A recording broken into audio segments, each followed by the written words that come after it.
Hello hello hello. आज मैं बात करूंगा कल की मूवी के बारे में। That movie in all true sense is a milestone for Indian cinema. उस मूवी ने जो करके दिखाया है आज तक किसी मूवी ने नहीं किया है and it is very important for Indian cinema. उस मूवी में जो एफर्ट्स लगे हैं, नाग अश्विन के जो एफर्ट्स लगे हैं वो बहुत विजिबल है। That movie has ground breaking visuals for Indian cinema and also the efforts of making real sets. जब बिहाइंड द सीन्स के फोटोज देखोगे then you will be surprise कि कितना सारा रियल सेट बनाया गया है। लेकिन ये जो विजुअल्स है वो हॉलो लगते हैं, एम्प्टी लगते हैं, क्योंकि ये विजुअल्स स्टोरी के साथ मिक्स नहीं होते। ये जो पूरा वर्ल्ड नाग अश्विन ने बनाया है वो at a certain point empty लगता है and it feels very fake and here are the reasons why. इस मूवी में दिखाया गया है कि अर्थ के सारे रिसोर्सेज सुप्रीम यास्किन ने कंपाउंड में डाल दिए हैं एंड वो पूरा सक कर रहा है अर्थ का resources. But then two people are alive and well, people are not starving. Starting में सेटअप किया जाता है कि लोग फ्री में पानी भी नहीं देते एंड फिर भी इधर लोग हेल्दी दिख रहे हैं, कुछ लोग तो मस्क्यूलर है। कैसे? जब किसी के पास कोई रिसोर्सेज है ही नहीं, फिर भी इतना फ्यूचरिस्टिक वर्ल्ड, वीआर रूम्स बना के रखे हैं। इतना टेक्नोलॉजी कहाँ से आ रहा है? क्योंकि टेक्नोलॉजी पावर कैसे होती है वो सब सेटअप नहीं किया गया एंड उसकी वजह से एक कंटिन्यूटी में एरर आता है, एक स्टोरी टेलिंग में एरर आ जाता है जो खुद को कॉन्ट्रडिक्ट कर रहा है। Even our main protagonist Bhairahawa, उसके पास कोई भी रिसोर्सेज नहीं है, कोई भी यूनिट्स नहीं है, ही इज ब्रोक, फिर भी उसके पास इतनी हाईटेक गाड़ी और हाईटेक टेक्नोलॉजी है। वाह रे वाह, क्या ही लाइन। फिर भी उसके पास इतनी हाईटेक गाड़ी एंड रिसोर्सेज है, आइटम्स है, गैजेट्स है, कैसे? It just doesn't make sense. बाद में उस मूवी में दिखाया गया है कि जितनी भी औरतें हैं वो कॉम्प्लेक्स में ले जाते हैं बहुत सारी, they test them for fertility and अंदर ही उनको कैद रखते हैं एंड इसकी वजह से सेटअप होता है स्टार्टिंग में ही कि बहुत सालों से किसी ने माँ नहीं देखी। But throughout the movie we see छोटे छोटे बच्चे हैं, तो बच्चे कहाँ से आ रहे हैं अगर किसी ने माँ देखी ही नहीं? इवन इन शंबाला जो स्टार्टिंग में कैरेक्टर है वो भी बोलता है उन्होंने बहुत टाइम से माँ नहीं देखी। It is a privilege to be a mother in this day and age. And also Kyra भी बोलती है उसने भी बहुत सालों से माँ नहीं देखी। बट उधर छोटे छोटे बच्चे हैं, they can't be older than 10 years old। ऐसा तो है नहीं कि माँ है ही नहीं, वो बच्चे कहाँ से आ रहे हैं? ये सब कंटिन्यूटी एरर्स इस मूवी को हॉलो बनाते हैं। Complex is suppose to be super elite, super safe and super secure, but फिर भी भैरवा और दिशा पटानी वाला कैरेक्टर वो फुल टाइम हर जगह घूम रहे हैं, कॉम्प्लेक्स में मजे कर रहे हैं। कैसे? वो एक सिक्योरिटी ब्रीच हो गई।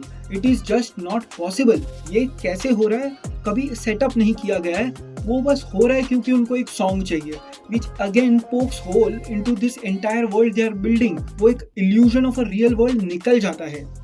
सुप्रीम यास्किन को ऐसी एक लड़की चाहिए जो 150 डेज तक बच्चा कैरी कर सके, लेकिन जब एक लड़की सिर्फ 91 डेज प्रेग्नेंट है उसको एक्सट्रैक्ट कर देते हैं, टाइम भी नहीं देते कि शायद ये 150 डेज तक कैरी कर सके and there was no visible problems with her कि वो नहीं बचेगी। They didn't give her time कि शायद वो 150 डेज तक क्रॉस कर पाए। सो दैट ऑल्सो इलॉजिकल लगता है एंड पूरा लोर ब्रेक हो जाता है।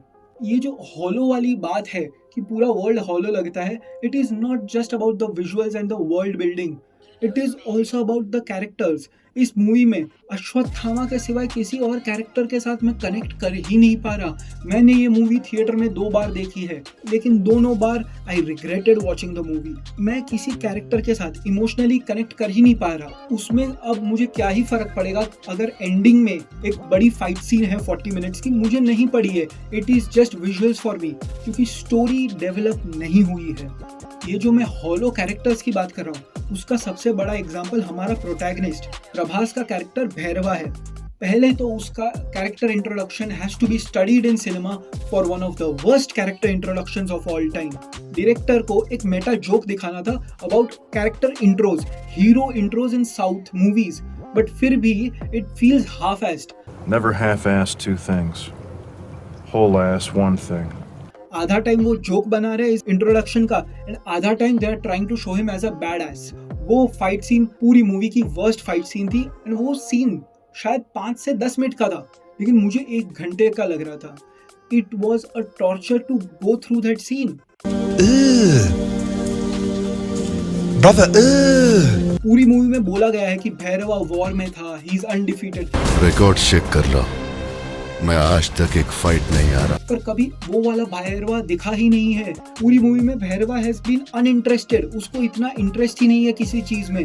इवन जब उसका अश्वत्थामा के साथ फाइट हो रहा है, at that time also lot of the times he is just जोकी, वो बस सीरियस नहीं है एंड उसकी वजह से वो एक कैरेक्टर का डेप्थ नहीं मिलता। पूरी मूवी में सेटअप करवाया गया है कि भैरवा को कॉम्प्लेक्स जाना है। क्यों जाना है पता नहीं, कॉम्प्लेक्स तो सबको जाना है क्योंकि वहाँ रिसोर्सेज है, बेटर लाइफ है। But for me as an audience to connect to Bhairava as a unique character, कोई रीजन होना चाहिए कि भैरवा को इतनी डेस्परेशन क्या है कॉम्प्लेक्स में जाने की। So, उसका मोटिवेशन अच्छे से सेटअप नहीं किया गया है। Even the scene with Dulquer Salmaan, वो अच्छा सेटअप नहीं है, वो बस एक फ्लैशबैक है and it is not that good and convincing. And इसके वजह से भैरवा के कैरेक्टर में कोई डेप्थ है ही नहीं। ही इज जस्ट अ जोकी गाय जो बस जीत रहा है, जो बस बैड एस है। And he is by far the most irritating person in the movie. जब भी वो आ रहा है, मुझे मूवी आगे बढ़ानी है, मुझे नहीं देखना, मुझे नहीं पड़ी भैरवा के साथ क्या हो रहा है, because I am just tired of Bhairava. उस कैरेक्टर का कोई रिडीमिंग फीचर है नहीं। He is going against Ashwatthama, जिससे ऑडियंस सबसे ज्यादा कनेक्ट कर रही है। तो मेरे पास एक रीजन होना चाहिए just to be invested in Bhairava, लेकिन है ही नहीं, कोई रिडीमिंग फैक्टर भी नहीं है उसका। ये सब जो प्रॉब्लम्स है मिलके इस वर्ल्ड को हॉलो बनाते हैं and because of that as an audience I am not able to connect to it. इस मूवी की सब वाहवाही कर रहे हैं कि फर्स्ट हाफ खराब था लेकिन सेकंड हाफ अच्छा था, लेकिन सेकंड हाफ एंजॉय करने के लिए as an audience I should have a reason, जो था ही नहीं। एंड अगर हम सिर्फ ऐसी मूवीज की वाहवाही करेंगे तो नाग अश्विन जैसे डायरेक्टर के पास एक अच्छा फीडबैक नहीं जाएगा कि व्हाट ही कैन इम्प्रूव। ऐसा नहीं है कि I want this movie two fail, I want it to improve, I want cinema to improve and for that good and honest feedback is a must. I hope आपको ये अच्छा लगे। अगर गाली देनी है तो कमेंट्स में दे दो and hope to see you soon. डरो मत, एक नया युग आ रहा है।